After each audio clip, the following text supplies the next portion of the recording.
Prezados amigos e estimados irmãos, inicialmente nós apresentamos a todos os companheiros os nossos votos de muita paz, de harmonia, para que este encontro realizado em nome de Jesus possa representar para todos nós que dele participamos alimento espiritual, estímulo, motivação constante para a continuidade nas lutas redentoras.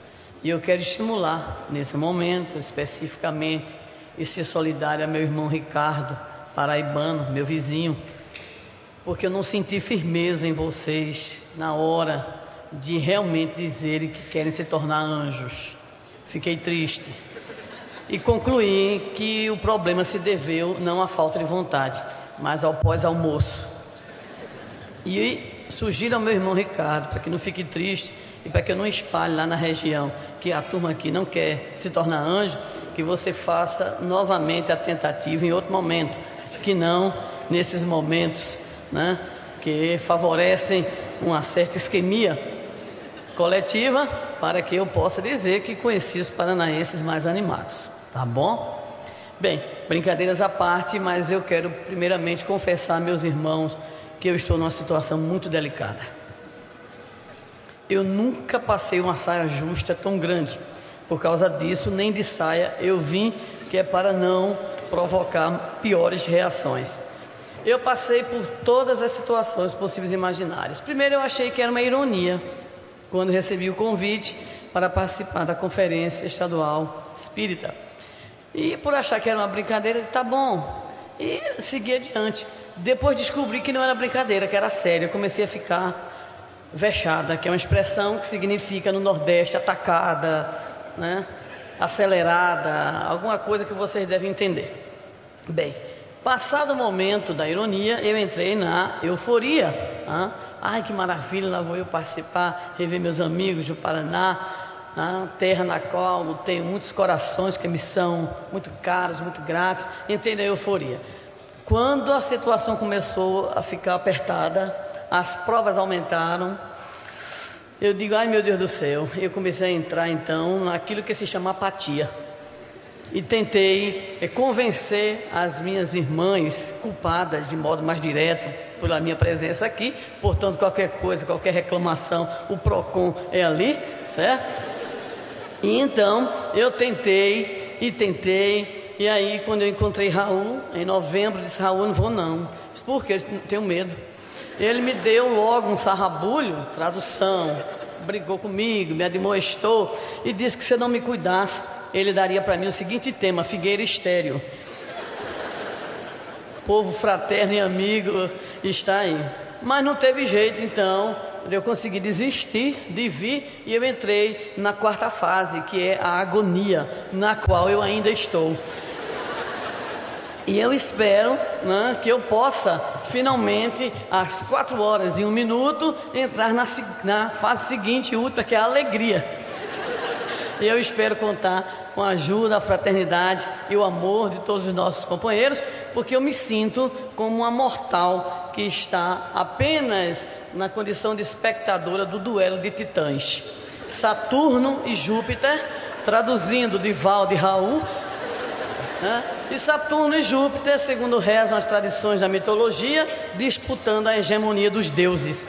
E eu, uma simples mortal da terra da macaxeira, do sol e da carne de sol, aqui nessa agonia em que presentemente me encontro, mas confiante exatamente no amor, que é o tema proposto aqui, evocando os 140 anos do Evangelho.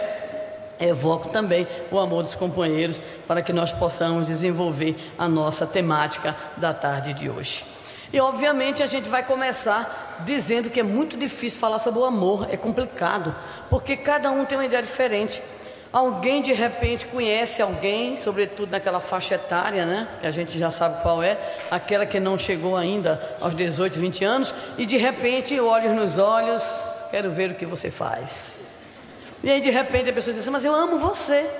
E de repente o amor passa a ser uma mera atração que alguém sente por outro. O outro diz, em especial em algumas regiões do nosso país, que ama tanto que mata. Diz assim: eu matei por amor. Aí danou-se mesmo, né? A coisa fica feia. E aí de repente a gente não começa a compreender o que é que significa por essa palavra, esse sentir o amor. A mãe diz que ama tanto o filho que o sufoca, não o deixa crescer.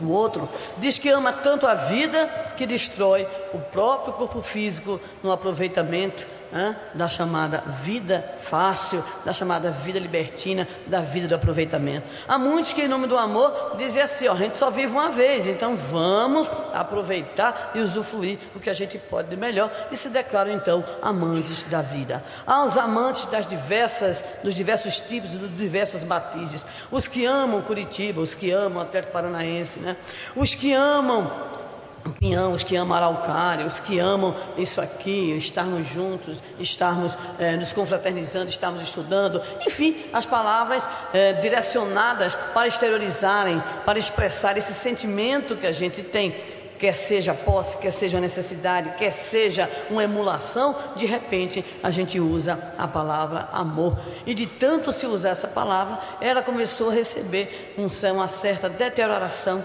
em função exatamente da ausência de um sentido mais aproximado daquilo que realmente ela é. Então a primeira preocupação nossa é exatamente a de tentar entender um pouco como é que tem sido visto o amor, esse conceito, essa ideia, um pouquinho ao longo do tempo, a fim de que a gente possa entender quais as deformações que ele recebeu, quais as variações que a terminologia tem encontrado, e principalmente em que sentido a gente pode conversar, a gente pode discutir, reflexionar em torno do amor na ótica cristã, na ótica espírita, e entender mais ainda a pergunta que nos é proposta: a lei de amor, porque o amor tudo supera. E eu vou contar com a colaboração do grupo que fica ali à direita, que eu não sei como é que eu faço para me comunicar. Se eu digo a palavra mágica bichinho, se eu faço assim, qual é o código que a gente usa? Ou eu faço assim? Ninguém respondeu, então eu vou de qualquer jeito. É isso, Paulinho? Você é meu santo, meu filho. Graças a Deus você existe. Então, primeira coisa que nós vamos tentar rapidamente esboçar é um pouco da multiplicidade de conceitos que existe em relação ao termo amor. E nós vamos, já que eu evoquei aqui o duelo de titãs, começar pelos gregos. E os gregos, eles têm uma ideia, de modo geral, embora variações entre diversos pensadores e filósofos, de que o amor é uma força unitiva e harmonizadora. É com esta expressão que na Terra, que se diz, nasce a filosofia, embora isso seja discutido, mas pelo menos em termos de mundo ocidental, nós temos então os gregos já preocupados em entender esse amor, esse sentimento, muito mais como um princípio, como uma força capaz de congraçar, de unir, capaz de harmonizar, e não apenas seres especificamente falando, mas sociedades inteiras, porque essa noção ela tem como base a atração sexual, a concórdia política e a amizade. Nós vamos entrar um pouquinho mais e identificaremos, por exemplo, ainda entre os gregos, algumas figuras que apresentaram as suas ideias específicas sobre aquilo que seria o amor. Começamos então por Hesíodo e por Parmênides. Hesíodo, grande contador de histórias, aquele que ao lado de Homero será um dos grandes historiadores do pensamento grego. Eles considerarão que o amor é a força que move as coisas, que as conduz e que as mantém juntas. Observemos como vai se constituindo sempre essa ideia de união, essa ideia de amálgama, essa ideia de unificação. Empédocles, filósofo pré-socrático, diria que é graças ao amor que a Terra existe, principalmente que os chamados 4 elementos se mantêm unidos: água, ar, terra e fogo, e que a discórdia seria causadora dessa separação entre esses elementos. Mais adiante, Sócrates e Platão, que ao lado de Aristóteles constituem a grande base do chamado pensamento filosófico ocidental, consideravam o amor de um modo mais caracterizado sob o ponto de vista da sua feição divina, é o que diz Sócrates, e sob o ponto de vista da sua feição propriamente humana, propriamente material, que é ainda o pensamento do grande filósofo, que encontra a desencarnação tomando a cicuta. Mas é Platão que nos oferecerá o primeiro grande tratado sobre o amor, que se encontra no Fedro e com algumas outras contribuições, especialmente na sua obra Fedro, onde ele discute o amor desde a sua visão meramente contemplativa da beleza dos corpos até a contemplação do belo, a contemplação do amor. Uma leitura que, apesar de um pouco diferente do comum que nós observamos, mas uma leitura sempre agradável da obra platônica. Mas, obviamente, que nós encontraremos alguns outros autores que terão visões completamente diferenciadas acerca do amor. A figura, por exemplo, de Epicuro nos dirá que o amor, ele nasce de uma necessidade fisiológica meramente sensual. Mas, em contraposição, Zenão, da famosa escola estoica, dirá que o amor deverá ser visto a partir do ideal de beleza para auxiliar a criatura, auxiliar o ser na superação dos seus próprios sentidos grotescos. Mas será exatamente com o advento do cristianismo que a noção de amor ela estabelecerá uma amplitude extraordinária. Será exatamente o cristianismo, através da palavra e do exemplo do Cristo, que a palavra amor se transformará, não apenas no amor atendimento, no amor satisfação, no amor posse, no amor exclusividade, no amor reciprocidade, no amor a exclusividade em termos de pessoas, em termos de grupos, mas o amor universal proposto pelo Cristo, ao qual retornaremos um pouquinho mais adiante. Mas será o grande pai da patrística, Santo Agostinho, que nos afirmará que será impossível entender o amor se não entendermos também a relação que deve existir entre o amor a Deus e o amor ao próximo. Não se pode, afirma o grande mestre da patrística, não se pode amar a Deus se não se ama o amor. Amar a Deus implicaria amar o amor, e só se pode amar o amor quando se ama a quem se ama. Portanto, o amor ao próximo é a manifestação clara do amor de Deus. As ideias acerca do amor no campo moral e religioso passam assim com aquele que será um dos pais da igreja a estabelecer as bases dos dogmas católicos. O amor passa a ser visto também na sua feição propriamente teológica. Seguindo um pouquinho adiante, saindo da patrística, pulando já para a escolástica, na chamada Baixa Idade Média, encontraremos o doutor Angélico Tomás de Aquino, já por toda a influência do desenvolvimento do conhecimento humano ao longo do tempo, e principalmente daquele conflito de ideias bem próprio da chamada Baixa Idade Média, a nos afirmar a existência de dois tipos de amor. Um amor que ele chama natural, que seria a propensão da criatura, uma inclinação ao gosto, à afeição, ao amor, e aquilo que ele chamará o amor intelectual, ou seja, o amor da vontade, o amor escolha, o amor consciente, a que ele denominou o amor virtude, muito próximo à própria ideia que posteriormente o Livro dos Espíritos nos daria, através dessa compreensão que a virtude toda vida que nós resistimos ao mal, que a virtude toda vez que desejamos ativamente produzir o bem. Então, o nosso Tomás de Aquino vai nos falar desse amor intelectual, que ele sintetizará nas duas palavras, virtude e caridade. Mais adiante, já seguindo no tempo, Campanella, ali na fronteira já da chamada Idade Moderna, nos diria que três são os princípios do mundo humano, e apresentaria o poder, o saber e o amor, corroborando aquilo que a própria mitologia grega nos informava e que o vídeo nos apresentava. Muito antes da terra e do céu, os elementos que gerariam os deuses, haveria o amor precedendo e unindo a todas as coisas. Mas nós encontraremos em Pascal, o grande matemático e filósofo, já impregnado do pensamento cristão, a assertiva de que o Deus de Abraão, de Isaac, de Jacó, o Deus dos cristãos, é um Deus de amor e de consolação. E curiosamente, é através de Pascal que nós vamos encontrar um chamamento de atenção para o seguinte: é este amor de Deus que faz com que nós possamos olhar para nós próprios e identificar a nossa própria miséria. Alguém pode ficar estarrecido, nossa mãe vai ficar logo olhando a miséria, mas ele acrescentará, e será também por essa capacidade de auto-olhar-se, de nos mergulharmos em nós próprios, que nós alcançaremos também a visão do amor de Deus, ou seja, a visão da sua misericórdia. mas será o grande pensador já da era moderna. Mais para frente, Hegel, que faz um estudo belíssimo, uma das mais belas teses acerca do Cristo e do cristianismo, onde ele, para nossa dor e angústia, afirma que o único cristão que existiu verdadeiramente foi o que morreu na cruz, como que a nos dizer que nós não conseguimos ainda compreender o real sentido da mensagem do Cristo, afirmou certa feita: a verdadeira essência do amor consiste em abandonar a consciência de si, não esquecer-se em outro si mesmo e todavia reencontrar-se verdadeiramente nesse esquecimento. É a ética da alteridade. O amor cristão é o amor que se doa, é o amor que ao se doar esquece-se de si próprio, mas que ao doar-se a outro, reencontra-se nesse processo dialético de construção de um eu a partir da relação com outro eu, com outros eus, a fim de que formemos aquilo que o próprio Mestre nos anunciava, e haverá um só rebanho, e ele como nosso grande pastor.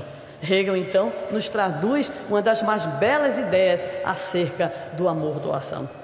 Mas nem tudo é perfeito, e apesar de todas essas considerações sobre o amor, nós vamos encontrar uma pleiade de outros autores sensualistas, utilitaristas, existencialistas, que considerarão que o amor deve ser apenas observado na ótica da satisfação das necessidades, da necessidade sexual, do apetite, do desejo e da posse. Graças a Deus, no entanto, os abnegados trabalhadores, aqueles que são os mensageiros do Senhor no campo da fé, da ciência e da arte, conseguiram enxergar no amor a força superior que os sustentaram nas batalhas pela beleza, pela vida, pelo progresso e pelo engrandecimento dos homens.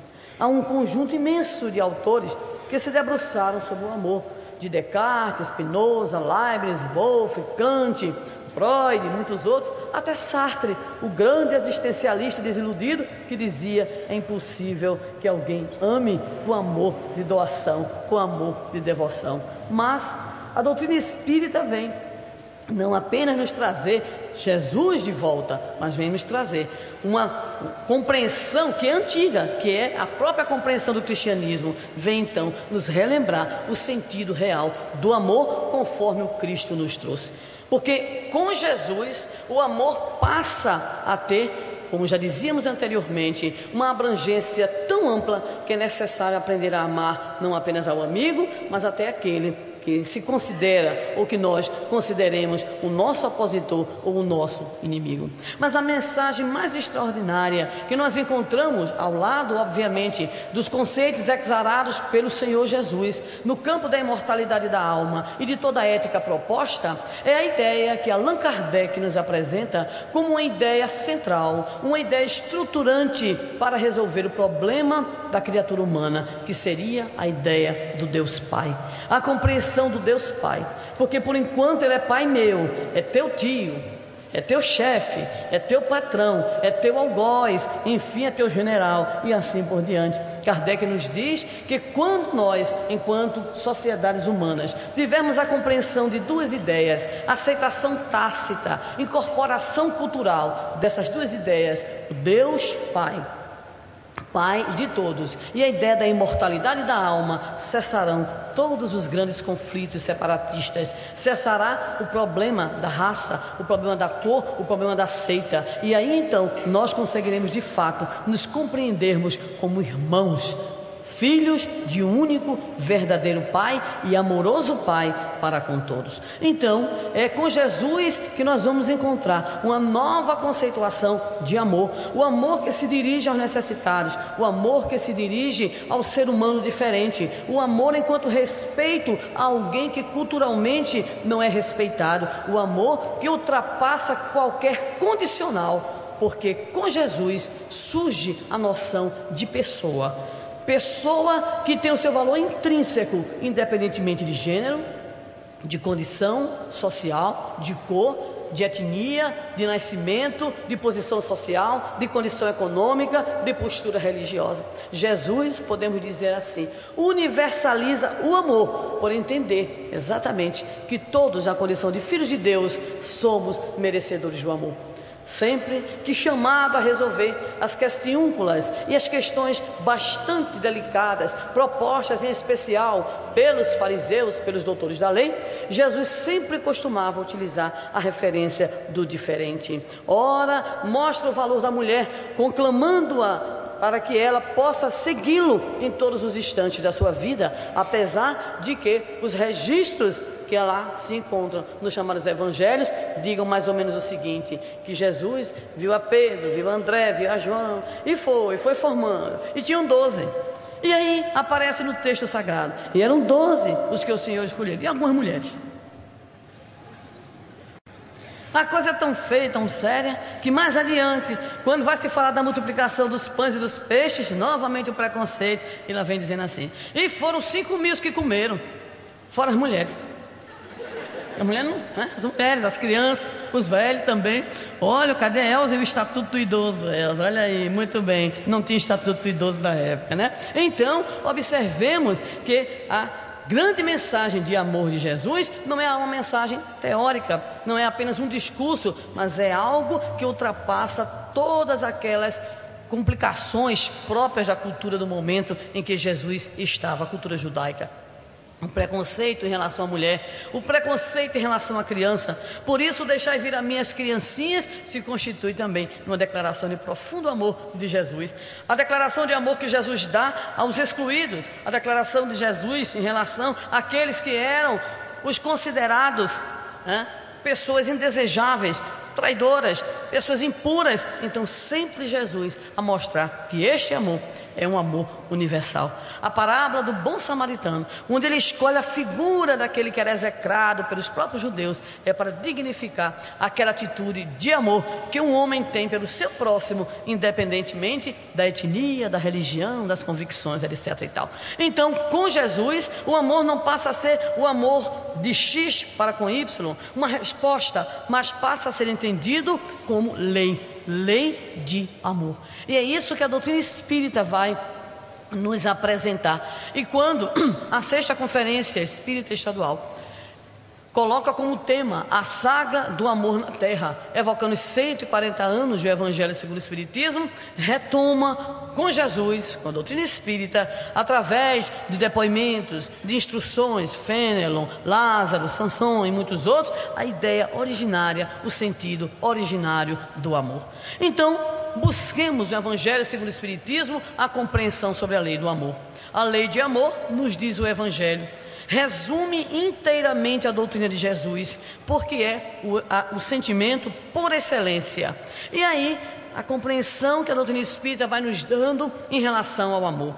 Porque os sentimentos são os instintos elevados à altura do progresso realizado. Começamos então a ter uma compreensão mais dilatada acerca do amor. No seu início, continua o Evangelho nos esclarecendo através da mensagem de Lázaro: o homem não tem senão instintos, mais avançado e corrompido só tem sensações, mais instruído e purificado tem sentimentos, e o ponto delicado do sentimento é o amor. Não o amor no sentido vulgar do termo, mas este sol interior que condensa e reúne em seu ardente foco todas as aspirações e todas as revelações sobre-humanas.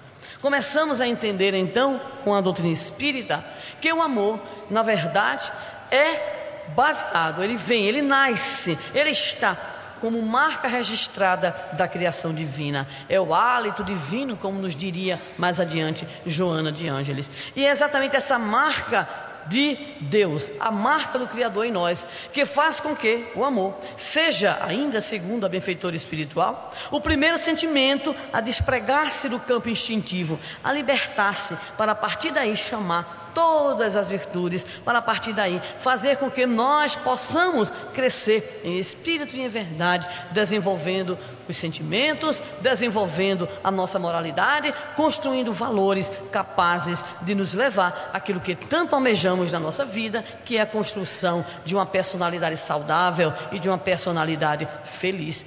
Mais adiante, ainda em o Evangelho segundo o Espiritismo, Lázaro, para mostrar toda a importância do amor segundo o cristianismo, vai nos colocar o pensamento que todos os irmãos aqui conhecem muito bem. Quando Jesus pronunciou a divina palavra amor, os povos sobressaltaram-se e os mártires, ébrios de esperança, desceram ao circo. É exatamente este amor que não foi apenas falado, que não foi apenas dito, que não foi apenas oralizado ou verbalizado. É um amor vivenciado, é um amor em ação. Foi esse amor com que Jesus recepcionou a todos aqueles que o procuraram. Há muitos estudiosos e estudos alusivos à figura do Senhor, alusivos à forma como ele tratava as criaturas. Mas há uma certa unanimidade em pensadores de que a figura de Jesus se torna uma figura que chama, que atrai, que centraliza para ela muitas atenções em função de uma atitude bastante interessante, principalmente para todos nós espíritas cristãos, que é a atitude do não julgar, a atitude de quem olha para frente, a atitude de quem vê naquela criatura a possibilidade de crescimento. Quando alguém chegava próximo a Jesus, podia ter a certeza que ele não lhe perguntaria sobre o seu passado. Passado para o Jesus não existe. Não interessa o que você tem, o que eu tenho, o que aquele seu interlocutor tinha em relação ao conjunto dos seus débitos espirituais, das suas fragilidades. Fitando a cada um daqueles que ele procurava, Jesus sempre olha para frente, sem crítica, sem admoestação, sem cobrança. Talvez essa seja a grande característica do seu amor. O amor que não cobra, o amor que não exige, o amor que não impõe, mas sim o amor que emula, o amor que motiva, o amor que consegue cativar, usando a expressão da velha canção, né, que o movimento espírita tão bem conhece. Então é esta nova maneira de amar, um pouco diferente, né, parece, da maneira como nós amamos, porque quando a gente ama, a gente ou quer exclusividade, é só meu, é só minha, ou então a gente quer reciprocidade, eu lhe amo, você me ama também. Então a gente entra no comércio e na negociação do amor, porque são ainda estágios da nossa própria condição. Nos diz ainda a benfeitora espiritual Joana de Ângeles: vamos fazer uma pequena gradação dessas formas como nós amamos. O amor infantil. O amor infantil é exatamente o amor da exigência, é o amor da posse, né? É aquele amor que não desprega do outro, é aquela cola, né? É aquela meia que a gente conhece, ou aquela mala da qual a gente não consegue se libertar. Então é posse, é ira, é cólera, é ciúme, né? É principalmente também chantagem. Ah, você não me ama não? É, pois você vai ver. É aquela coisa que a gente conhece, é aquela birra, é biquinho, é exigência, né? Ou então é aquela exclusividade que muitas vezes faz com que os casamentos se deteriorem, as relações afetivas, elas rapidamente se diluam ao sabor do nosso profundo egoísmo. É então o amor infantilizado, é o amor egoístico, centralizado e centralizador. E aí vamos avançando, graças a Deus que a lei do progresso existe, e a gente parte para o chamado amor juvenil. Não pensem que é esse que vocês estão pensando. O amor juvenil é o amor da insegurança. Será que ele me ama? Eu saí do manequim 42. E agora? O que é que vai acontecer com nós? Mas ele olhou para ela. Mas ela deu atenção a ele. E assim por diante. Será que meu filho me ama? Meu Deus do céu, e a sogra? Será que eu vou conseguir conviver com ela? Será isso? Será aquilo? Não me chamaram para esse cargo, não me chamaram para ocupar isso. E a gente começa a ter essas inseguranças todas que resultam e que mostram, aliás, como resultado apenas a nossa imaturidade psicológica. Provavelmente é o nosso caso generalizado. Porque o amor maduro, este sim, é o amor adulto, é o amor que conseguiu se emancipar da insegurança, da reciprocidade, do exclusivismo, e é o amor doação. É o amor que não exige, é o amor que não cobra, é o amor que ama, tão só, Ou seja, nada do retorno excessivo, nada da cobrança excessiva, nada da promissória, do boleto bancário, nada, enfim, de uma insegurança que, ao invés de animar, de alegrar, de aliviar, torna as relações neurotizantes pelas cobranças, pelos ciúmes, enfim, pelas exigências próprias das nossas limitações espirituais. Então, quando Jesus pronunciou a divina palavra amor, então óbvio que os pobres sobressaltaram-se, porque até então não se sabia realmente que amor era esse, e ele nos veio trazer não apenas a palavra, mas veio exemplificar este amor, o amor que não cobra, o amor que não exige, mas o amor que cativa e o amor que transforma. Mais uma vez, procurando nos auxiliar na compreensão dessas gradações do amor, é Joana de Ângeles que nos diz assim: incerto no espírito,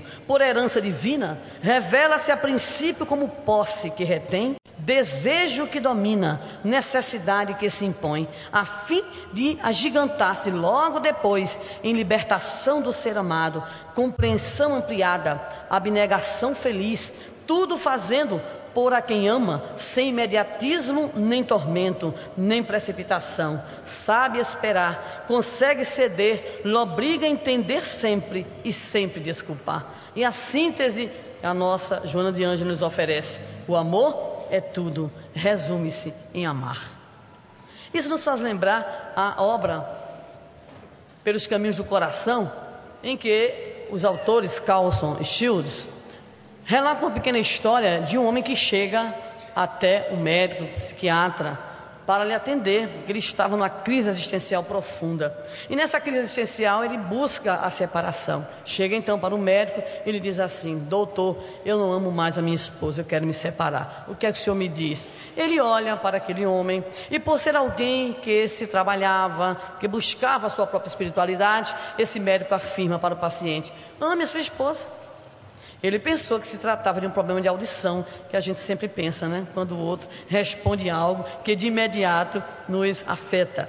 Ele disse: não, doutor, preste atenção, eu estou lhe dizendo que eu não amo mais a minha mulher. Acabou o amor, eu quero me separar, que é que o senhor me diz? E o médico retorna a dizer: ame a sua esposa. Disse: doutor, liga o aparelhinho. Eu estou dizendo ao senhor que eu não amo mais a minha esposa. Perdeu aquele encantamento. Provavelmente, se tivesse nascido lá no Nordeste, diria assim: pois é, né? Quando a gente era noivo, ele diz assim para ela: meu bem, olha a lua, né? E ela, boba, porque a mulher é sempre boba, né? Meu Deus do céu, nessas coisas é um problema sério, né? Então, ela olha e diz assim: é linda, né, meu?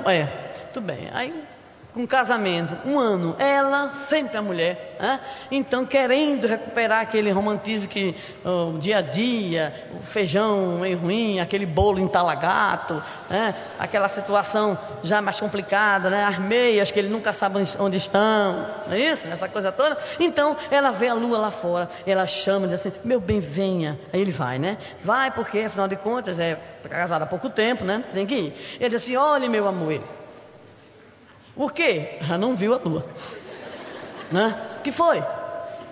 E ela diz assim: a lua. Ele: é um eclipse? Já perdeu o romantismo, não é verdade? Então nem tanto ao mar e nem tanto à terra, mas é como a flor, diz a canção do nosso cancioneiro brasileiro: de água a ar, luz e calor, o amor precisa para viver de emoção, de alegria, tem que regar todo dia. Nem que todo dia a gente faça aquele pratinho que ele gosta, aquele mimo que ela gosta, mas a gente tem que alimentar, não é verdade? Então tem que se apaixonar. Pelo menos uma vez por semana tem que se apaixonar, viu, Daniel? Pelo menos uma vez por semana tem que se apaixonar de novo. E estar sempre se apaixonando para a gente poder levar adiante a vida. Um companheiro nosso do Ceará escreveu recentemente um livro que eu vou mandar pedir, né? Não para o meu caso específico, graças a Deus, mas ele escreveu um livro que tem o seguinte título: Existe Vida, 3 pontinhos, depois do casamento. Manda pedir, Malena, para cá. Primeiro você pede para você, certo? Mas manda a TT analisar, tá? Muito bem. Então, ele continuou e disse ao médico: mas doutor, o senhor não entendeu. Eu estou dizendo que eu não amo, eu perdi aquele quê? aquele frisson, aquele elan, aquela coisa. A gente não sabe dizer o que é aquela coisa. O médico olhou para ele e disse assim: o problema do senhor é que o senhor está com a cabeça em Hollywood. Ele disse: como assim? O senhor está querendo o amor cinematográfico. Elizabeth Taylor, Richard Burton. Então está querendo aquele amor da Lagoa Azul, de Romeu e Julieta, Leonardo DiCaprio com aquela cara de adolescente, né? Então, olha, o que o senhor está querendo é o amor romântico no mau sentido da palavra romântico aí. Ou seja, o que o senhor está querendo é tão apenas ter aquelas emoções próprias da adolescência, da juventude. E diz o médico, para poder a consulta seguir adiante, eles encontrarem algum caminho para a solução do problema. Amor é sentimento, mas amar é verbo. E verbo transitivo direto. Ou seja, exige ação. Por isso que a Joana de Ângeles coloca que o amor só se descobre quando a gente ama. Fica parado, estatalado, esperando que ele chegue. Chega até o tufão, chega o ciclone, que passou pouco tempo, chega o furacão, e o amor não chega, porque ele não vai chegar assim de supetão, ele não vai chegar e cair na nossa cabeça. Pode ser um objeto, pode ser um OVNI, cuidado, né? Então, ele necessita de uma ação da nossa parte. É preciso sair daquela preguiça na qual a gente vive para buscar o amor. Então, o amor é tudo. Agora, resume-se, diz Joana, em amar. Então, tem que sair para amar, tem que buscar. Essa história da gente ficar chorando. A música, ninguém me ama. Aqui é para o pessoal que já completou 15. Ninguém me quer, ninguém me chama de meu amor. Tu sabe, né, bichinha? Tão novinha, né? Então a gente fica recordando aquelas músicas de fossa famosa. O meu mundo caiu. Hoje eu estou de 12, nem de 15. Hoje eu fui lá para Maísa, para Lupicínio e assim por diante. Então o que é que acontece? A gente fica esperando que de repente algo nos tome, algo chegue em nós, e sem a gente permitir, sem nada, a gente, de repente está amando. Por sinal, tem um pessoal hoje que diz que sente isso. Eu acho tão estranho. Eu gostaria até de fazer um estudo aprofundado. Olha, e nem bem olha, já diz assim: garota, gata. Ou então lá no Nordeste diz assim: doidinha. Que é? Me amarrei. Estou preso. Aí começam as diversas expressões que querem significar: estou apaixonado, estou amando, estou, e assim por diante. Isso simplesmente atesta a nossa incapacidade de realmente amar. Estamos, na verdade, à busca, à cata de sensações, de respostas imediatas. A coisa é tão séria que a turma está se amando virtualmente. É verdade? A turma se ama só porque viu. A turma se ama.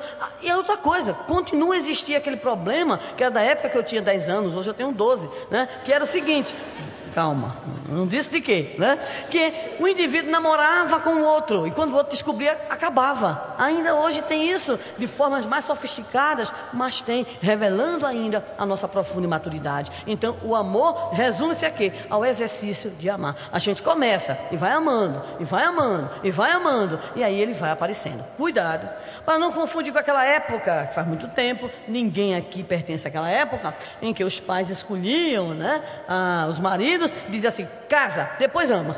Não estamos falando nisso, mas estamos falando do exercício que é necessário para que este sentimento, ele de fato ecloda em nossa intimidade. Então Joana nos coloca: o amor é tudo, resume-se em amar. Como que nos mostrar que nós não podemos ficar apenas esperando que de repente algo se aproprie de nós, algo se aposse de nós. É necessário sair à procura e à construção desse exercício, que é o exercício de amar. E aí vem a pergunta que nos é proposta para a reflexão nesta tarde: por que o amor então tudo supera? E aí nós vamos encontrar novamente a nossa benfeitora espiritual, Joana de Ângeles, as respostas que vão servir para nós de reflexão, para todos nós. Nós procuramos pegar coisas curtas que pudessem ficar na nossa memória, na nossa tela mental. Primeiramente, ela nos diz: é o poder criador mais vigoroso que se tem notícia no mundo, porque origina-se em Deus. Então a criatura humana que deseja de fato criar, que deseja de fato realizar algo em benefício do seu próximo, encontra no amor essa motivação. Então é força propulsora, é poder criador, é alimento mantenedor da vida. Sem amor, a vida se estiola, a vida se retrai. Não há vida psicológica, não há existência psicológica. É o elan mágico, nos diz ela, que unirá todas as criaturas no dia. É a grande lei da vida, porque se encontra presente, não só nos diz ela isso, como nos diz André Luiz, como nos diz Emmanuel, em todos os reinos, desde a atração entre os astros até a sublimidade entre os anjos, passando exatamente por todo esse caminho ao qual nos referimos, aos instintos, às sensações, às emoções, aos sentimentos e à sublimidade, que é exatamente a nossa grande meta, a nossa grande trajetória. É o antídoto, nos diz ainda, eficaz para todo sofrimento, prevenindo-o, diminuindo-lhe ou mudando-lhe a estrutura.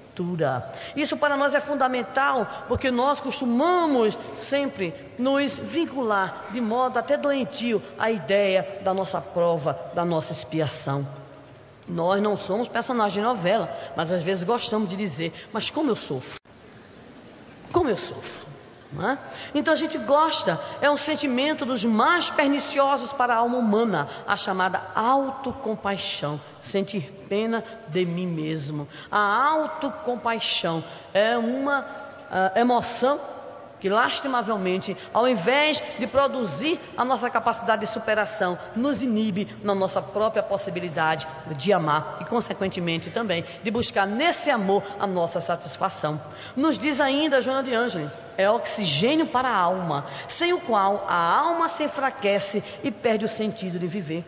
Aquele que não ama não consegue encontrar motivos para continuar vivo. Ou então, como diria o grande poeta, hoje eu homenageei de novo meu querido Ricardo Paraibano, né? Quem passou pela vida em brancas nuvens, em plácido repouso adormeceu. Quem não sentiu o fio da desgraça, quem passou pela vida e não viveu, não foi homem, foi espectro de homem, só passou pela vida, não viveu. Então, sem amor, sem vida, sem luta, sem criação, como encontrar os sentidos? Como conseguir desencadear o nosso processo de evolução? Nos diz ela ainda, é um tesouro, que quanto mais se divide, mais se multiplica e se enriquece à medida que se reparte. É interessante porque ele se autoproduz, reproduz, ele cresce, ele vai cada vez mais. Na medida em que você dá, ele cresce. Na medida em que você reparte, ele se multiplica. Interessante. É mecanismo, nos diz ainda ela, de libertação do ser. Libertação dos nossos primarismos morais, dos nossos atavismos. É superação porque aquele que ama suplanta a sua própria limitação. Supera-se a si mesmo, supera dificuldades, supera dores, leva à vida um novo colorido. Preenche, nos diz ainda Joana, qualquer vazio existencial por despertar emoções inusitadas, capazes de alterar a estrutura do ser. Essa história de viver na preguiça, de viver na acomodação, de viver na mesmice, é congelar as nossas próprias possibilidades de sermos felizes. É saúde, diz Joana de Ângeles, que se expande, tornando-se vitalidade que sustenta os ideais. Por isso, aquele que não ama a doutrina espírita, aquele que não ama a mensagem do Cristo, é espírita morno. Vocês conhecem?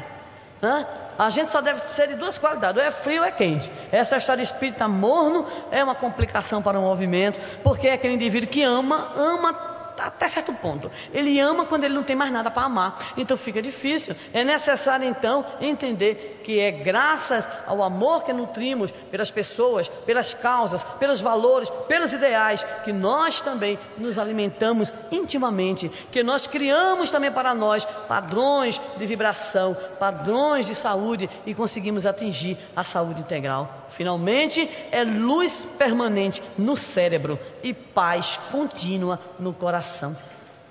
É essas ideias, apenas algumas. Quem quiser mais, está lá, se não me engano.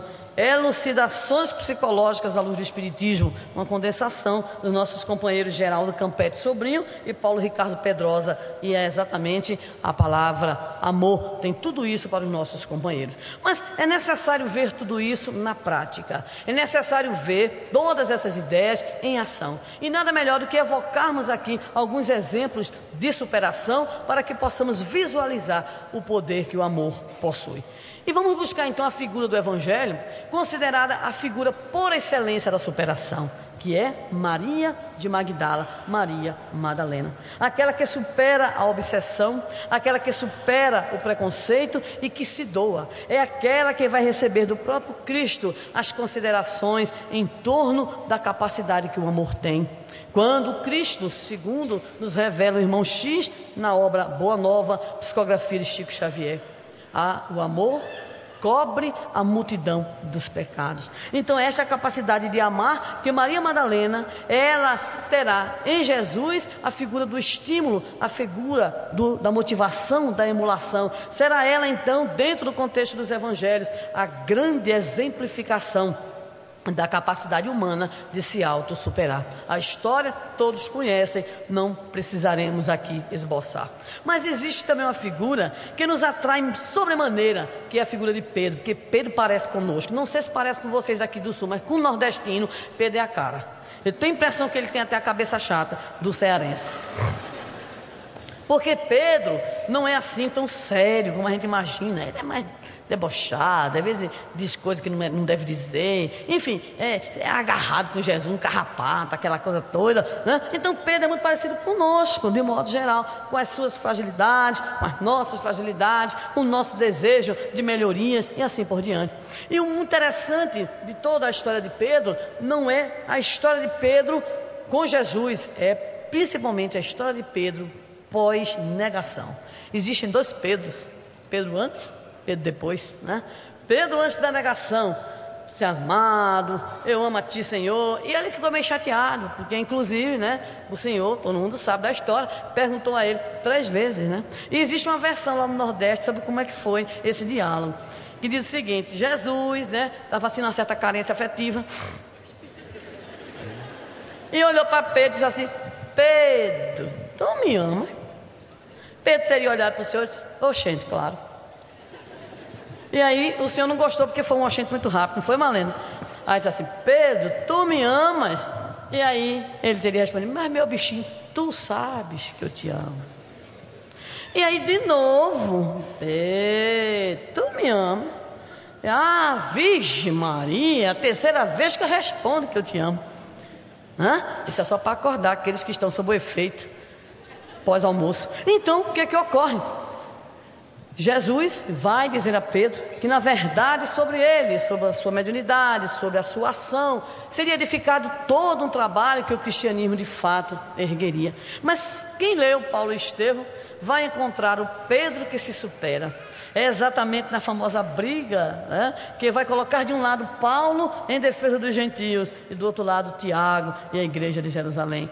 E é belíssima a narrativa de Paulo e Estevão, quando naquele momento em que Paulo era um cabra da peste mesmo, né? Na hora H, Pedro chegou lá e fez aquela confraternização e Paulo acompanhando. Só que quando chegaram os emissários de Jerusalém, Pedro ficou todo sisudo. Pedro ficou todo estranho. Paulo só fez acompanhar na hora H em que reúnem-se as comunidades, os representantes. É naquela hora que Paulo vai apresentar todo o vigor das suas argumentações. E Tiago, obviamente, através dos emissários também apresentará, né, tudo aquilo que ele considerava favorável às atitudes para defender o cristianismo nascente. O mais bonito de tudo aquilo é a capacidade que Pedro tem de se colocar como criatura, mostrando-nos o que significa alguém que atingiu o amor superação. Pedro está no meio de Paulo e de Tiago. E aí naquele momento é o amor superação, é a capacidade de aceitar a própria limitação, é principalmente a capacidade de assumir publicamente os erros e de se colocar: meus irmãos, o culpado de tudo isso sou eu. É aquele o primeiro momento, podemos dizer assim, em que a cristandade passa por um perigo enorme de divisão entre aqueles que seguiriam a Paulo e aqueles que ficariam com Tiago. Mas é exatamente o amor de Pedro a Jesus, lembrando-se por certo da evocação do mestre: apacenta as minhas ovelhas. Quem já foi aqui por acaso pastor de ovelhas sabe que tem umas ovelhinhas boas, né? Mas hoje numa reunião o Raul disse assim: tem umas ovelhas que são pegadas do cachorro, né? A cachorro, não é isso mesmo? Quer dizer, é aquela ovelha que foge uma vez, aí o pastor junta, vai lá buscar a ovelhinha, né? Ainda estou me lembrando da história da ovelha, viu, Malena? E o que é que acontece? Ele foge a segunda vez, novamente o pastor vai lá e pega a ovelha. Na terceira vez, o pastor chama o cachorro e vai agora pegar a ovelha. Então diz que muitos de nós, se não todos nós, se não quase todos nós, fomos agarrados, né? Realmente a cachorro, né? Então, fomos abocanhados pelo cachorro. Mas aí Jesus disse a Pedro: Pedro, apacenta, acalma, reúne, cuida das minhas ovelhas. E é naquele momento que o amor superação fala mais alto, quando ele chama, evoca para si o erro e conclama os irmãos a união e a continuidade em busca dos ideais de Jesus. Mas nós vamos buscar outro, o próprio Paulo, porque se vimos em Pedro a capacidade de superação, em Paulo nós temos aquele que superou a sua própria formação intelecto-moral, aquele que conseguiu superar os atavismos, os conceitos nos quais ele foi alimentado ao longo da sua vida. É uma figura majestosa, grandiosa demais a figura de Paulo. É a superação de alguém que tem todas as possibilidades de ter sucesso naquela área, mas que de repente a consciência lhe toca aquilo que poderíamos chamar o espinho da insatisfação, a lhe fustigar a consciência, a fim de que ele pudesse assumir a coerência entre o que pensava, o que sentia e aquilo que passa a realizar e a agir. Pedro, Paulo, Maria Madalena, é realmente um trio da pesada. Mas vamos lá, a gente vai evocar outras figuras e outros exemplos de autossuperação. Francisco de Assis e Clara já estão falados neste encontro, aqueles que superam o que na época poderíamos chamar de momentos próprios da juventude daquele instante. No caso de Francisco, tanto como de Clara, a situação financeira, né? As condições objetivas, históricas, socialmente postas e a capacidade de superação dos condicionamentos para encontrar o sentido real, o objetivo da vida, a meta a perseguir. Albert Schweitzer, aquele que se torna um dos maiores intérpretes de Bach, dos maiores fabricantes de órgãos, mas que abandona também todas as possibilidades de sucesso material para se dedicar aos companheiros da África Equatorial. Lembramos também a figura de Helen Keller, figura belíssima para nós pela capacidade de superação, aquela que enfrenta a surdez, a mudez e a cegueira para dar à humanidade, para dar a todo mundo o testemunho da capacidade que o indivíduo tem de superar as próprias deficiências físicas, as limitações corporais, por amor à vida, por amor à humanidade, por amor à comunicação. Lembramos a figura de Florence Nightingale, aquela que se transforma no anjo da noite, quando numa época em que a enfermagem era exercitada de modo extremamente grotesco ainda, principalmente pelas mulheres consideradas da vida, é ela que vai dignificar a própria ação da enfermagem, dando ao mundo a capacidade de superação, dentre outras coisas, do preconceito vigente na época. Mas identificamos outros companheiros também, mais próximos à nossa realidade, os três próximos. A irmã Dulce, que segundo os próprios companheiros lá da Bahia, tinha uma deficiência respiratória muito grande, mas quando ela dizia, vamos visitar as salas, não tinha quem ficasse. Vamos visitar as enfermarias, aquela mulher pequenininha, que dormia de 3 a 4 horas, sentada numa cadeira, não tinha quem andasse e quem conseguisse acompanhá-la no seu amor e na sua motivação, superando as próprias deficiências, as próprias dificuldades respiratórias. Quem de nós não conhece as limitações e dificuldades também no campo físico do nosso Chico Xavier? Fustigado por doenças e por limitações diversas, desde a infância, as dificuldades imensas que enfrenta para superar a si próprio, para superar as dificuldades e para superar os próprios irmãos, de espiritismo, de movimento espírita, a fim de conseguir levar adiante a sua tarefa, o cumprimento das suas atividades e da sua tarefa junto ao espiritismo no Brasil. E lembramos aqui de uma grande figura da cidade de Tuiutaba. Se tiver algum mineiro aqui, vai se lembrar dele, a figura de Jerônimo Mendonça, o famoso gigante deitado, aquele homem que um dia, belíssimo, comprou um terno especial. Se fosse Belchior, evocaria aquela música, o paletó de linho branco que até o mês passado, lá no campo em Deraflor, disse que ele era bonito, alto, né? E aí foi assistir O Vento Levou. Se arrumou tanto, coisa que os homens agora que estão começando a assumir a vaidade, né? Então demorou tanto que quando chegou lá, eis que já estava lotado o cinema da sua cidade. Ele ficou lá atrás e segundo consta de sua biografia, eis que quando acabou o filme e O Vento Levou, quanto tempo? 3 horas e meia para 4 horas, é isso? Muito bem. O vento levou a sua saúde também, porque ele só saiu do cinema carregado pelos amigos, né? Em função de todo um problema orgânico que lhe aparece nas articulações e que o remeteria primeiramente a dores, posteriormente às muletas, depois a cadeira de rodas e por fim a uma cama ortopédica.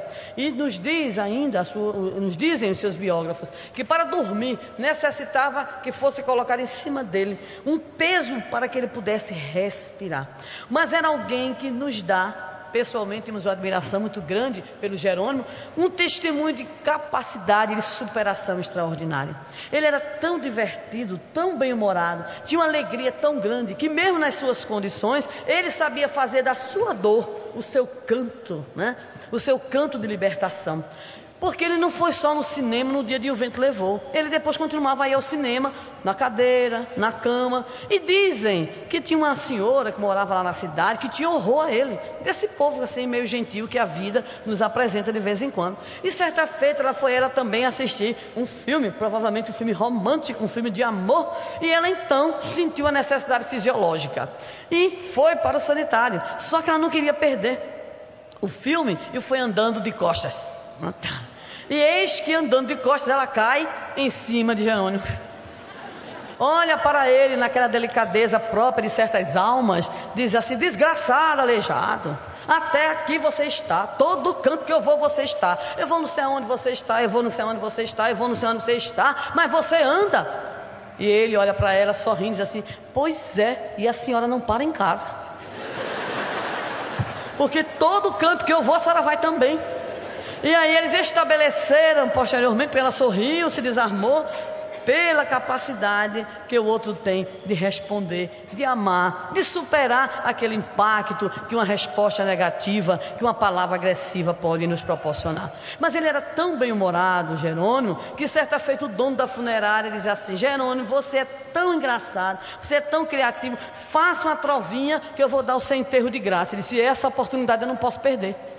É agora mesmo, me dê um minutinho que eu vou pensar. E aí então, esta figura extraordinária do movimento espírita mineiro disse assim, compôs rapidinho os versos: cidadão de Tuiutaba, viva bem, seja feliz, mas encomende o seu enterro na funerária São Luís. E realmente ganhou, né? Ganhou o enterro. E dizem que o sepultamento do corpo fisiológico do nosso querido Jerônimo foi uma verdadeira festa espiritual. Mas só para a gente não esquecer a figura extraordinária que ele era, naquela limitação, que dependia de todos, porque não tinha movimentos, apenas a cabeça, depois ficou cego. Certa feita então, lá foi ele, porque gostavam muito que ele fosse ao cemitério, porque ele falava bem sobre a imortalidade da alma, e lá levaram, né, o Jerônimo para falar no enterro. Essas coisas que a espiritada gosta de fazer de vez em quando, coisas curiosas. Bem, quando chegaram lá então, o pessoal entrou e Jerônimo ficou lá fora esperando. Passa um bêbado e diz assim: eles são dois defuntos. E esqueceram esse do lado de cá. Mas não esqueceram não, foram buscar Jerônimo. Jerônimo foi para lá, falou. Mas um outro dia lá foi Jerônimo e fez uma pregação tão bonita, tão bela, sobre a fé, sobre a imortalidade na alma, que o povo saiu de braços dados e deixou Jerônimo lá. E quando foi à noite para a atividade do centro espírita, eis então que os companheiros que sempre iam buscá-lo, chegam à casa de Jerônimo. E a mãe diz assim: ele foi com vocês.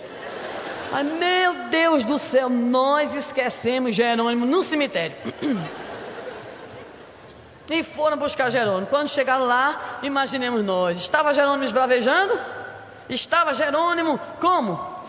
E os irmãos preocupados, né? Com o melindre, com aquela coisa toda. Jerônimo, nos perdoe. Estava tão bem aqui, já estava me familiarizando.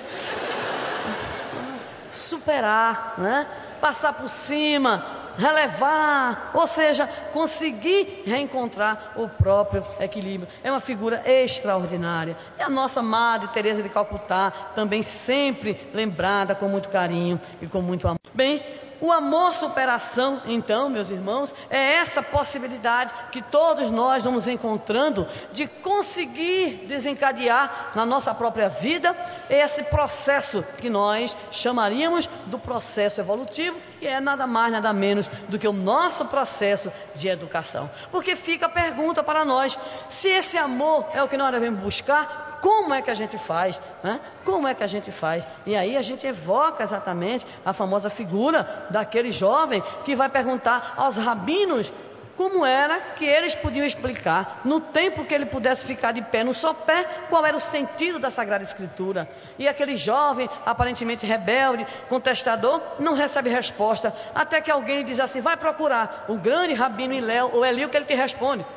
E ele foi procurar Hillel ou Eliu. E nessa hora que ele vai procurar, Eliu olha para ele, ouve a questão, explique-me, do tempo que eu possa ficar de pé no sopé, qual o sentido da Sagrada Escritura. E ele então, Eliu diz assim, prepare-se. E quando ele faz aquilo que no Nordeste, acho que no Brasil todo a gente chama de quarto de bêbado, então Hillel responde, ama.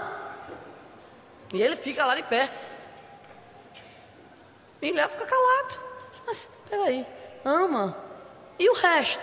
E tudo que está escrito? E os livros que estão escritos? E a resposta do sábio Hillel ou Eliu, o resto é só para ensinar como se faz. Esse é o problema. A gente sabe da importância do amor, a gente sabe tudo isso, mas agora a pergunta é esta: como fazer em nós esse trabalho, a fim de que atinjamos aquilo, que nós denominamos do amor, o amor superação. E vamos então encontrar as respostas. Como atingir esse amor superação? Como atingir? E começamos, primeirissimamente, com a resposta crucial, que é o próprio objetivo do Espiritismo na nossa vida: educação moral e educação dos sentimentos. O grande objetivo do Espiritismo é exatamente o de operar em nós o processo de transformação moral. É de operar em nós o processo de educação dos nossos sentimentos. Já que vimos anteriormente, o amor é o sentimento por excelência. É necessário então desencadear esse processo. Mas Allan Kardec nos chama a atenção em O Livro dos Espíritos, em O Evangelho segundo o Espiritismo, em A Gênese. Não é essa educação verbal, não é essa educação dos livros, mas é sim aquela que vai atuar diretamente no coração. É aquela que vai diretamente atuar no nosso processo de transformação. É a mudança de hábitos, porque a educação é a formação de hábitos, é o conjunto dos hábitos adquiridos na ótica do nosso codificador. É, enfim, um processo de construção de uma personalidade moral, mas de uma personalidade moral que alia ao progresso intelectual o progresso da ação ou do pensamento em ação. É aquilo que o nosso Emmanuel diz: com duas asas nós conseguimos deflagrar o grande voo, a asa da sabedoria e a asa da emoção. Ou é aquilo que Leon Denis nos propõe no Espiritismo: coração e razão, tudo tem a sua parte. Então é essa educação que obviamente necessita das claridades dos conceitos, porque a grande contribuição da doutrina espírita para nós, que aqui nos encontramos, é nos oferecer um novo paradigma para compreendermos as graves questões do ser humano. O que somos, de onde viemos, qual é a finalidade da vida, para onde iremos, como explicar a dor, como entender o papel do sofrimento na nossa vida, para que fomos feitos, qual é o grande objetivo e finalidade da existência humana. Essas questões, elas estão presentes na doutrina espírita, que dessa forma representa para nós uma ferramenta de compreensão da vida. Por isso, o estudo, a evangelização, o estudo sistematizado, a proposta do estudo da mediunidade, são todas essas propostas educacionais para deflagrar em nós a saída dessa mesmice, a saída dessa nossa preguiça, a saída da nossa acomodação, enfim, nos fustigar para que saiamos de um processo de heteronomia moral para o processo da construção de uma personalidade autônoma, de uma personalidade moral. E isso só se faz através do estudo, da reflexão, da meditação, como condição primeira, principal, mas principalmente através daquilo que a Joana colocou, do exercício, do fazer e da prática. Por isso, quando nós vamos estudar sobre essas atividades básicas da casa espírita, nós encontramos o famoso tripé: estudo, divulgação e prática. Porque sem essa possibilidade de articulação do estudo com a divulgação e com a prática, nós não teremos então movimento espírita, e sem esse movimento espírita em ação, nós só teremos então conceitos, princípios, ideias, mas não teremos aquilo que é o grande objetivo do espiritismo, a nossa transformação moral. Porque transformando-nos através dessa ferramenta de compreensão que é a doutrina espírita, estaremos então nos tornando potência de transformação, estaremos potencializando junto aos outros essa mesma possibilidade de transformação. Mas a grande confusão é essa: como proceder essa educação? Nos diz mais uma vez Kardec, quando nós descobrirmos um modo de interferir nessa formação moral, quando nós compreendermos esse métier, que é exatamente o processo de aquisição de educação moral, como já se faz no campo intelectual, então esse será o grande caminho da nossa transformação individual e social. Mas vamos adiante. Qual será a proposta espírita para que atinjamos essa complexidade do amor, para que atinjamos o amor em superação? Nos responde o Livro dos Espíritos, a grande chave do progresso moral, porque a proposta do amor é a proposta da nossa felicidade. A existência do amor é para que nós tenhamos cada vez mais amor, e para que atinjamos isso, a condição sine qua non, a base sobre a qual se edifica toda a construção da personalidade moral e, consequentemente, da personalidade amorosa, é o autodescobrimento. Quem sou? Como reajo? Porque falo de amor e de repente faço a guerra. Porque de repente digo que amo e escravizo. Porque de repente afirmo o meu amor e exijo a reciprocidade. Porque de repente o meu amor, ele se dilui rapidamente. Eu amo tão rapidamente como rapidamente também deixo de amar, e assim por diante. Então a primeira questão proposta para nós é o nosso autodescobrimento. E aí o nosso Santo Agostinho virá nos socorrer em questão de O Livro dos Espíritos, especificamente voltada para o processo do autoconhecimento. Mas o autodescobrimento, o autoconhecimento, é a nossa capacidade de identificação do que somos verdadeiramente, como pensamos, como reagimos. Todos temos o nosso famoso calcanhar de Aquiles. Só que tem gente que, na verdade, não tem um calcanhar não, tem dois, claro, todo mundo tem dois. Mas tem gente que é um calcanhar só. Ou seja, todo ser humano é o calcanhar, né? É a famosa criatura não me toque, vocês devem conhecer. Porque se alguém falar, se alguém tocar, o outro já explode. Ou então é o famoso porco espinho, ou seja, ele imediatamente se sentindo em perigo, vai arremessar, vai se colocar na posição de defesa. Só que, eu li há pouco tempo, os bichinhos porquinhos, né, que carregam no seu corpo os espinhos, na época de inverno, eles têm necessariamente que se auxiliarem mutuamente. Então os bichinhos ficam, olha, se arrumando para poder ferir o menos possível uns aos outros. Gosto de dizer também que quando Jesus disse, quando 2 ou mais estiverem reunidos em meu santo nome, eu aí estarei presente. E o evangelista esqueceu de dizer o resto. O resto é assim, na versão que a gente tem lá do Novo Testamento. Quando 2 ou mais estiverem reunidos em meu santo nome, eu vou estar presente para desapartar. Porque bastam 2 para começar a confusão. Porque nós não nos entendemos uns em relação aos outros. Nós não conseguimos perceber exatamente o outro. E aí isso dificulta. Por isso o autoconhecimento vem para nos dizer como é que nós reagimos. Só posso me autoconhecer quando estou em contato com o outro. E é nesse processo de autodescobrimento que eu vou identificando aquilo que a nossa querida psicóloga, psiquiatra, aliás, alemã, já referida pelo nosso irmão Divaldo ontem, uma obra belíssima, chamada Jesus Psicoterapeuta, Hannah Wolff. Ela diz, é preciso identificar a própria sombra interior. O que é identificar a sombra? É a coragem de saber quem somos. Tem gente que nasce com um pavio curto. Vocês sabem o que é isso, não sabe? Tem gente que nasce sem pavio. E tem gente que descobre que tem que passar a vida toda aumentando o pavio, né? Produzindo o pavio. Tem gente que reage das formas as mais estranhas possíveis. Houve um estudo recente que nós líamos sobre nós e os bichos. Diz que nós reagimos como bicho. Então tem uns que quando tem problema é a ema, bota a cabeça, ou então a tartaruga, fica escondido, né? Tem aquele outro que faz como gambá. Ou seja, sentiu-se ferido, bota para fora que tem de ruim, ou seja, mau cheiro, né? E aí haja impropérios, haja agressões e assim por diante. Aqueles que são porcos também, espinhos, né? Cheio de espinhozinho que fica espetando os outros. Cada um de nós reage. Tem uns que se faz de morto, tem uma turma que é engraçada, faz de morto, fica ali, ó, encaradinho. Quando você chega perto, ataque imediatamente.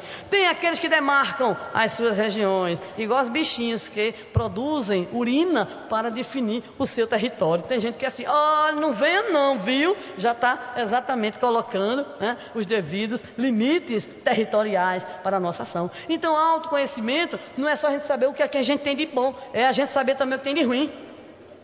E outra coisa, é descobrir os mecanismos através dos quais nós ficamos nos enganando. Nós fazemos aquilo que poderíamos denominar de operação maquiagem. Maquiagem. Não, mas eu agi assim porque foi fulano que fez isso comigo. Não, mas eu só fiz assim por causa disso, daquilo outro. Nós encontramos 1000 justificativas. Hannah Wolff chama isso de resistências. Às vezes a gente sabe que tem que mudar, mas a gente resiste. Isso fica para outra encarnação. Não dá não. Tudo de uma vez só, também não sou perfeito, né? Também não sou perfeito. Oh meu Deus, vivo no mundo de provas e expiações. Eu não sou perfeito. Por sinal, a gente descobriu, né, agora no Ceará, estive a semana passada no Ceará, e a gente descobriu qual é o mundo de provas e expiações dos espíritas em eventos. Sabe qual é? É a mesa. A mesa de biscoitinhos, lanchinhos, viu, Elza? Então diz assim, a gente espia e prova. Espia e prova. Gostou? Cadê o povo de Londrina? Tem um povo de Londrina aqui? Cadê o povo de Londrina? Levanta a mão alguém, pelo amor de Deus, para não ficar passar vergonha. Tem alguém de Londrina? Ainda bem que tem um ali. O resto ficou tudo dormindo no hotel. Fez muito bem. Tem outro ali. Vejam bem, quando eu cheguei em Londrina, eu fui participar do encontro espírita. E lá no Nordeste a gente tem a mania de dizer que os espíritas serão reconhecidos não por se amarem, é por comerem. Depois que eu vim aqui para o Rio Grande do Sul, eu desisti. Não é só o Nordeste, não. Mas vamos lá. E aí, então, a gente começa a brincar, né? Uns em relação aos outros. Então, nós ficamos dizendo que nós, na verdade, nos tornamos espíritas, né? Pelo esforço que a gente emprega. Nem Divaldo nem Raul estão aqui não, né? Graças a Deus. Então, pelos esforços empregados, né? No sentido de comer cada vez mais e mais. Quer dizer, muda até o conceito, são as novas interpretações do Evangelho, né? Uma coisa assim meio sui generis. Mas veja que coisa séria, né? É preciso que a gente, de fato, tenha essa capacidade de identificar qual é a nossa limitação, não é verdade?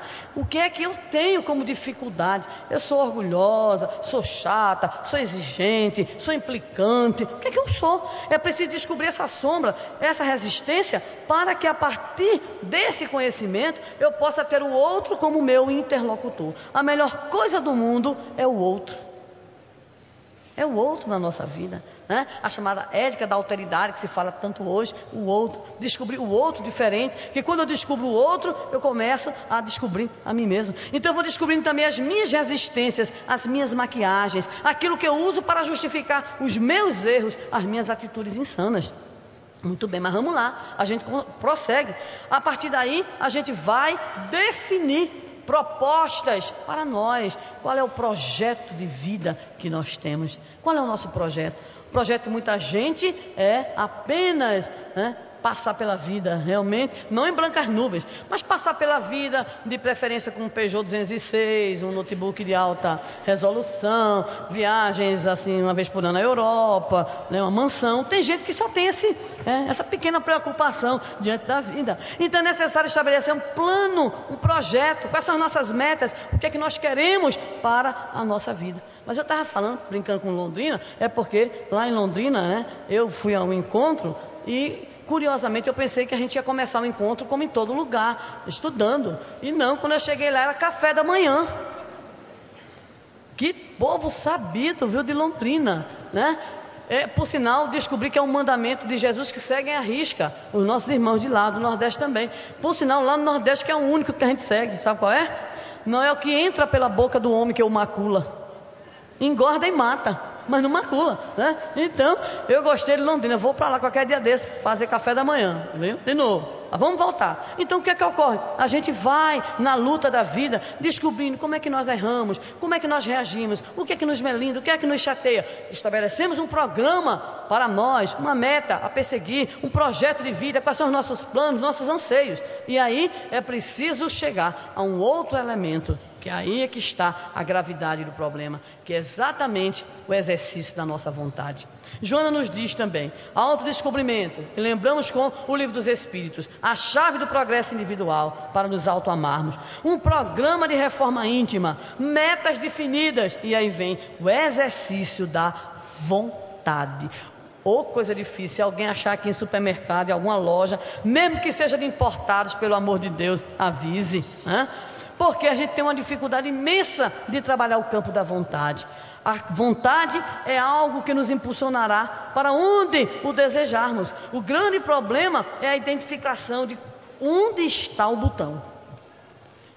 Onde está o botãozinho da vontade? Como é que é feito esse controle? Vamos dar um exemplo à turma que já está com um pouquinho mais de 40 quilos. Começa-se o regime, qual é o dia da semana? Vocês já estão acordados. Qual é o dia da semana? E qual é o dia que termina? Na segunda também à tarde, não é não? Tem uma rindo ali, ela começa na segunda.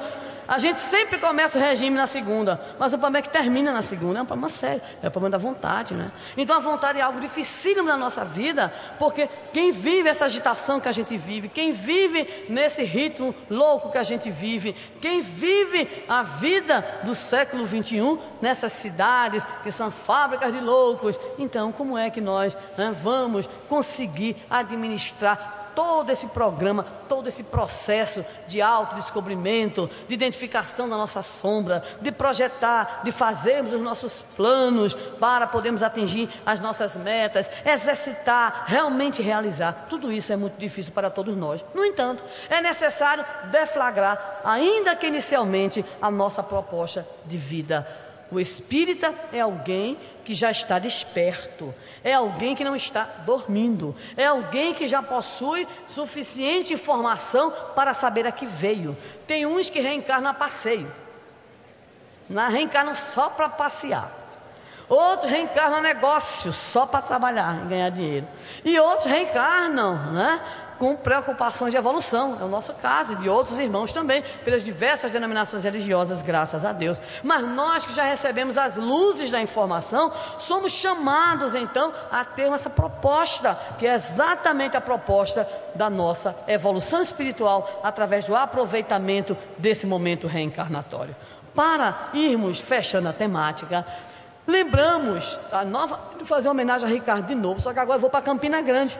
Temos um amigo em Campina Grande que recentemente lançou uma obra fininha, gostosa, de ler, rapidinha, chamada Estratégias do Amar. Preocupada exatamente com como amar, ela foi e debruçou-se sobre a obra belíssima do André Luiz, Libertação, também a nossa obra de paixão do André Luiz, e a partir daqueles estudos acerca de Gregório, sua personalidade, a sua história, todo o trabalho de Gúbio, todo o investimento de Matilde, então ela chegou a 4 palavras que seriam, vamos dizer assim, 4 pontos para nós pensarmos na direção da nossa própria vida, na construção de uma personalidade amorosa. Então ela desenvolveu, são 4 palavrinhas, ninguém vai esquecer. Quando for 2050, que eu venho comemorar meus 50 anos aqui, vocês vão se lembrar. Atenção, primeira palavra, ela nos diz compreensão. Todas começam em C, ninguém vai esquecer. A primeira coisa para o desenvolvimento de uma personalidade amorosa, compreensão. Compreender o outro é fazer a leitura da ação do outro pelos olhos do outro e não pela nossa própria visão. É tentar entender como é que o outro pensa, é tentar perceber a história de vida do outro, é enfim, então, sair da nossa própria individualidade egoística, é poder superar os limites do nosso ego para entendermos, para sentirmos o que é que o outro sente, o que é que o outro pensa, o que é que o outro faz. Então a compreensão é essa capacidade que a gente vai desenvolvendo de parar, de ouvir, de auscultar, não apenas com os ouvidos do corpo físico, mas principalmente com os ouvidos e com a ausculta da alma. Então compreender é aquilo que o Evangelho nos diz, a capacidade de sermos indulgentes, a capacidade de tentar entender o que é que o outro está querendo me colocar, como é que o outro viu, como é que o outro reagiu, quais foram os elementos que participaram da sua escolha e da sua decisão. Parar um pouquinho para poder sentir, para poder perceber então a personalidade e os motivos que levaram o meu irmão, a minha irmã, o meu filho, meu amigo, meu chefe a agir dessa ou daquela maneira. A compreensão, pois, é uma atitude, é um campo de opção individual, atitudinal, que nos faz então refrear aquilo que em nós é muito comum: o egoísmo, o orgulho e a vaidade. Porque nós não somos seres que agimos, nós somos geralmente seres que reagimos. Alguém, e a gente tome lá. Então nós somos aqueles que exercitamos o boxe diário, né? E tem gente que já vai preparado na vida, é assim, ó, escreveu, não leu, ó, estou aqui, né? Me deu assim, eu revito desse jeito. Tem gente que já está armado quando acorda, né? Então quando acorda já está em pé de guerra. Eu ria muito com uma amiga minha, muito católica, que me falou recentemente sobre a rotina dela. Ela muito incompreensiva com a filha, e eu fui, né, lá conversando nessa atitude sempre presente na nossa vida, quando alguém vai nos conversar conosco, ela dizendo: eu sou impaciente com a minha filha, eu sou estressada, eu sou isso, eu sou aquilo. E eu disse: mas minha filha, você, ela é católica, você reza? Ela olhou para mim e disse assim: rezo. Eu rezo, mas eu rezo muito. Mas se eu sou estressada, eu sou assim, eu sou assado. Aí eu digo: eita. Eu vou reformular a pergunta. Você ora? Diz: ah, não, isso aí eu faço pouco. Que bom que ela percebeu a distinção entre rezar e orar. E se como é que faz? Como é que você faz? Olha, quando eu acordo, já acordo às 5 horas da manhã, aí digo para minha filha: levanta, danada. Eu disse: nossa, é o bom dia assim? É, porque ela é muito maçante. Ela começou a descrever como era até chegar no ambiente de trabalho no qual nós estávamos. E aí ela, na sua fala, de modo muito curioso, disse assim: pois é, então quando eu chego, depois do estresse da menina para arrumar, deixar na escola, o estresse do ônibus cheio, do por mal educado, então quando eu chego aqui no salão, né? Então, era salão de beleza, viu, Malena? Eu fui me embelezar para vir para cá, né? Então, quando eu chego no salão, só de ódio, eu rezo uns 12 ou 3 terços. Eu parei, disse: como é? Não entendi. Pois é, quando eu chego atacado, então só de ódio, eu rezo 12 a 3 terços, só de ódio. Resultado, né? Quando eu fui devolver uma sombrinha para ela, estava chovendo, ela estava sentadinha, distraída, bati na batata da perna dela e disse: em nome de Jesus, faça mais um terço. Quase que desmaia, né? E eu conversei com ela, fiquei com a responsabilidade de levar uns livros, gravar umas fitas, né, de oração, de músicas, para ver. Mas é essa loucura da vida, a pessoa estressada. Então não tem como entender o outro, não para ouvir, porque se parar acha que está perdendo tempo, já não tem tempo e já entra no estresse da vida. Então compreender exige uma atitude nossa, que é de vigilância, né, de parar para poder perceber o outro. Compreensão é a primeira palavra. Segunda palavra: cooperação. Porque quem consegue compreender, consegue ter uma atitude não competitiva, mas uma atitude cooperativa. E a atitude cooperativa é exatamente aquela em que a gente aprende a compartilhar, a gente aprende a dividir. E é isto que é o amor. O amor é este motor, é este amálgama, né? É este ar, é este hálito, é esta construção. Então não tem como alguém cooperar se não tiver essa predisposição primeira de compreender, para que seja então capaz de alguma forma se colocar, conforme os evangelhos nos ensinam, na condição de auxiliar o outro, né? A velha pergunta que foi evocada já aqui, primeiro a pergunta de Paulo a Jesus: Senhor, o que queres que eu faça na estrada de Damasco? Posteriormente, a mesma pergunta que Francisco de Assis fará: Senhor, o que queres que eu faça? Então, são essas predisposições que vão nos ajudando a construir uma personalidade amorosa, uma personalidade capaz de amar, cooperar, ser gentil, né? Aqui eu encontro tanta cooperação. Ontem eu estava igual a um pinguim em plena região tropical, morrendo, né? Então já encontrei aqueles que me socorreram, aqueles que trouxeram os casacos, e eu assim passando por aquela situação própria do nordestino em ambiente com essa temperatura, e assim vai. A atitude cooperativa é sair, é agir favoravelmente ao outro, é procurar dizer ao outro: você precisa de mim? O que é que eu posso fazer? Eu posso lhe ajudar? Eu posso lhe ouvir? Eu posso fazer isso? Eu posso fazer aquilo? Então, uma atitude de quem é irmão. Só é cooperativo quem possui na intimidade o desejo de ser fraterno. Terceira palavrinha. Estão guardando? Qual foi a primeira? Qual foi a segunda? Nota 5. Não, é porque vem mais duas, eu faço 10, calma, né? Bem, terceira palavra, esta é ótima, chama-se cuidado. Cuidado. Porque só quem é compreensivo, quem é cooperativo, é capaz de ter cuidado com o outro. É aquele mimo que todo mundo gosta. Quem não é dengoso aqui? Quem não é manhoso? Quem não gosta de um afago? Quem não gosta de um carinho, né? Quem não gosta da atenção? Quem não gosta? Se alguém não gosta, procure ajuda, tá dodói. Todos nós gostamos, não daquele modo doentio, exigente, né, que cobra, mas quem de nós não gosta do carinho, do afago, né? E a gente tem que ter cuidado, porque a gente está tão desacostumado que quando alguém faz isso a gente acha estranho. Ele, o marido, diz: não, amanhã, segunda-feira melhor, segunda-feira de manhã cedo, já sei, vou preparar aquela bandeja, né? Florzinha, né? Suquinho de laranja, torradinha, e aí vai levar para ela. Se ela não tiver uma atitude, ela diz assim: o que é que você fez no final de semana? Sentimento de culpa, não é isso? Olha como a gente está despreparado, né? Certa feita, nós estávamos no nosso ambiente de trabalho e recebemos um telefonema do chefe maior, do reitor.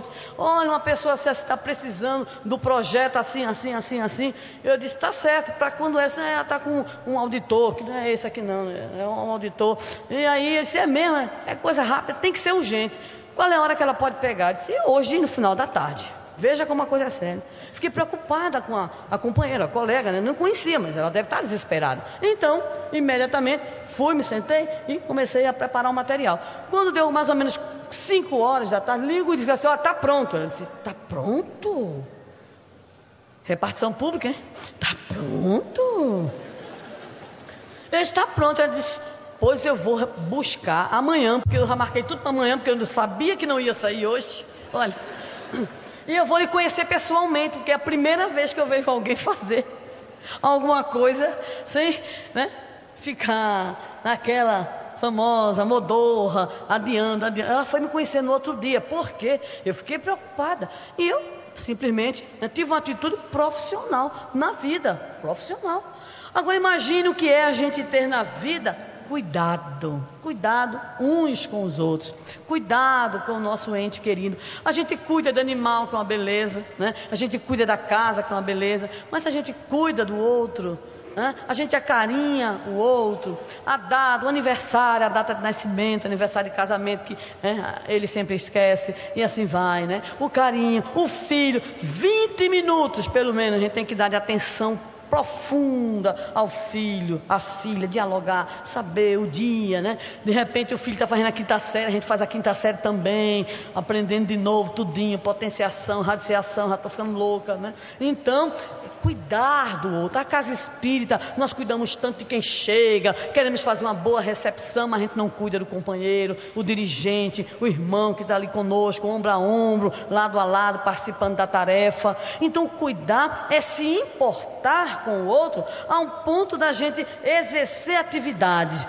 que façam com que o outro se sinta aconchegado, importante para nós, com que o outro sinta que é objeto do nosso carinho, que de fato nós estamos querendo dar a ele o nosso tempo, o nosso amor, o nosso zelo. Terceira palavrinha, quarta e última palavra, compaixão. Quando você faz isso tudo, ou seja, você compreende, quando você coopera, quando você tem cuidado e ainda assim a alma é penada, quando ainda assim tudo que você faz, o retorno, ou pelo menos a reação, ou pelo menos a resposta é a ingratidão, é a exigência maior, é a não compreensão, resta-nos tão apenas usar a compaixão, que não é um sentimento inferior, mas é um sentimento de carinho pela dificuldade que o outro tem. É aquela compreensão, olha ali lá atrás, de que o outro, ele é tão inferior quanto eu sou. Ele tem dificuldades como eu tenho. Se tem virtudes, tem defeitos, igualmente eu tenho, variando em intensidade e variando nos matizes dessas próprias dificuldades. Então a compaixão é a libertação nossa também do fardo dos sentimentos negativos em relação ao nosso próximo. É quando nós conseguimos entender que ele ainda não foi capaz de ser um recipiente de amor. Eu fico a imaginar na minha profunda limitação espiritual, se Jesus não tivesse compaixão da gente, se Jesus não tivesse em relação a cada um de nós, a cada dia, a compaixão, o que seria de nós? Quando foi indagada a Madre Teresa de Calcutá sobre a virtude cristã por excelência, ela respondeu, é a compaixão. Quando o Dalai Lama foi interrogado sobre a virtude por excelência do budismo, ele respondeu, é a compaixão. Porque a compaixão é aquele sentimento que é o prelúdio do amor, esse sobre o qual estamos tentando falar, que tudo supera, que tudo suporta, que tudo crê, que espera, que é paciente, que é benigno, conforme Paulo nos coloca na sua primeira epístola aos Coríntios. Vamos ver se vocês merecem 10? Quais são as 4 palavras?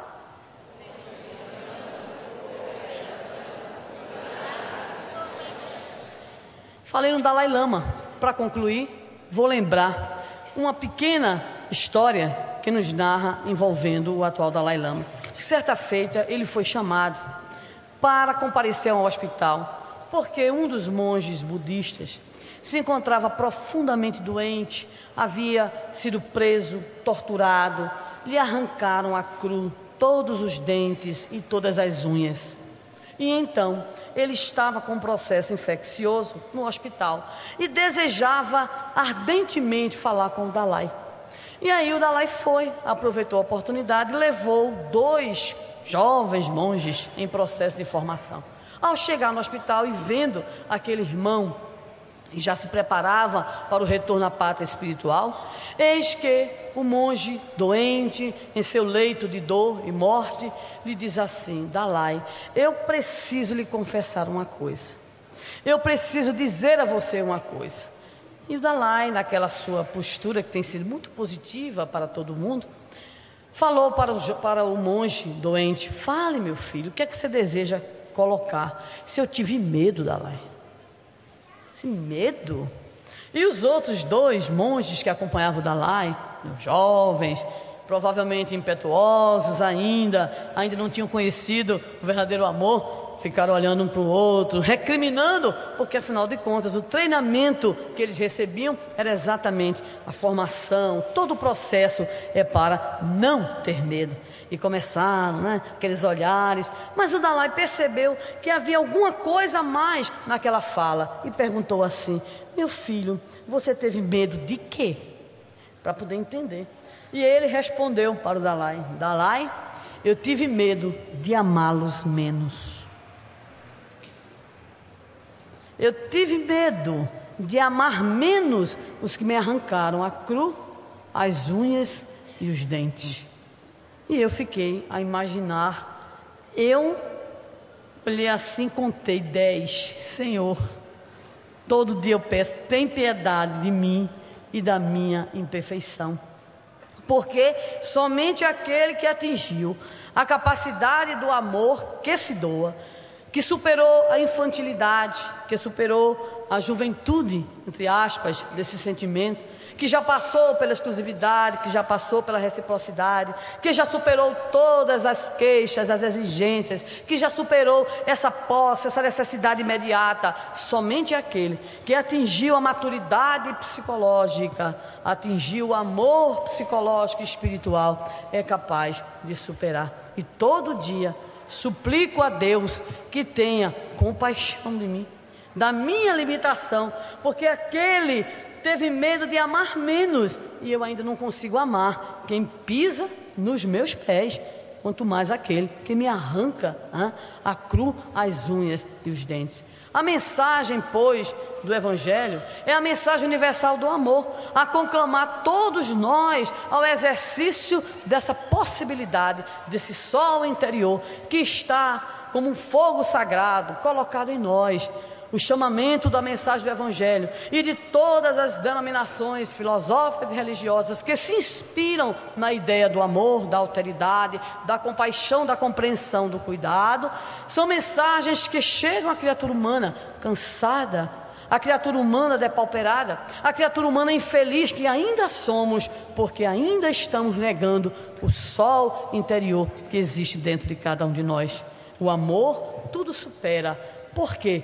Porque ele é de Deus. O amor tudo supera, porque é força, porque é dínamo. O amor tudo supera, porque ele enche com sentido existencial a vida, porque ele transborda-se em bênçãos, porque ele é capaz de acalmar as dores, porque ele é capaz de superar os ódios, as angústias, de superar o desamor, a guerra, a violência, porque ele é o único caminho para que se estabeleça de fato uma sociedade de justiça, uma sociedade de paz, uma sociedade onde possamos evoluir e onde possamos buscar a descoberta em nós das nossas possibilidades ilimitadas de amar. Quando Jesus pronunciou a sublime palavra amor, os povos sobressaltaram-se e os mártires, ébrios de esperança, desceram ao circo. Não precisamos mais do circo, não precisamos mais do testemunho das fogueiras, do testemunho da cruz, mas somos chamados na sociedade do imediatismo, do individualismo, do consumismo, a sermos nós também os tocheiros do Evangelho, capazes de levarmos adiante o estandarte do amor, propondo, em primeiro lugar, o alto amor pelo nosso alto respeito, pelo nosso processo de autoiluminação. E temos certeza, através desse sol interior, conforme o Evangelho nos ensina, a luz transbordará e aqueles que estiverem ao nosso redor receberão também a mensagem de amor.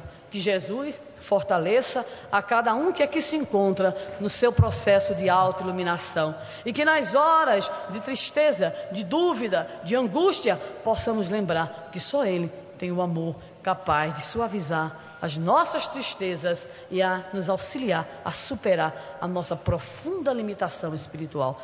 Que o Movimento Espírita do Paraná prossiga no seu trabalho de levar a luz e de levar principalmente o convite sempre perene e sempre constante do amai-vos uns aos outros. Que Jesus nos abençoe.